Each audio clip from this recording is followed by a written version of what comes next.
Residents in Tiverton not happy about the thought of a new neighbor setting up shop on Main Road in the picturesque waterfront community. Good afternoon and thank you for joining us on First at 4. I'm John DeLuca. Now, this is not just any business. It's a crematorium. ABC 6 News reporter Daniel Coates joins us now live from that property with the rest of the story. Daniel, what do you have?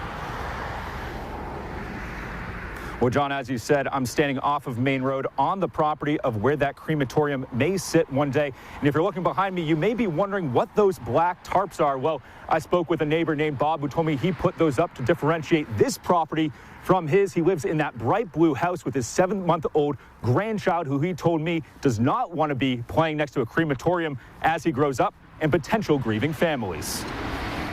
Doesn't belong here.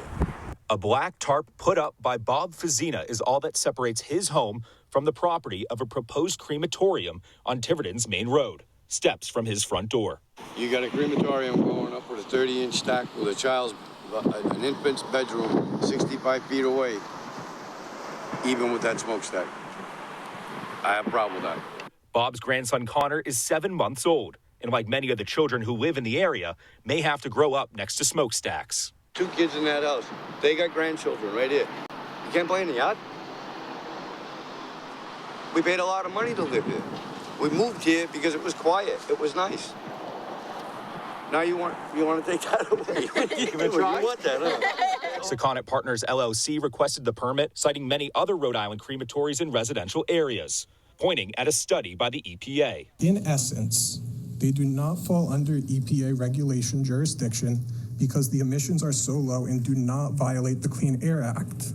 Paul, a master of the International Cemetery Cremation and Funeral Association, says you're 3 times more likely to run into dangerous fumes from your fireplace. Pollutants and particulate matter, ash, all that, and you don't get that with a crematory.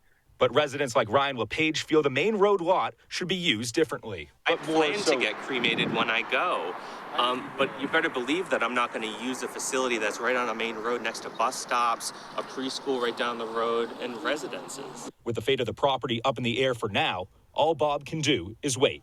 Final question would be, how long do you think this tarp will stay up? As long as possible? As long as I make it. A vote by the town on the fate of this property will come on April 4th. Stick with ABC 6 on air and online for continued coverage. For now in Tiverton, I'm Daniel Coates, ABC 6 News.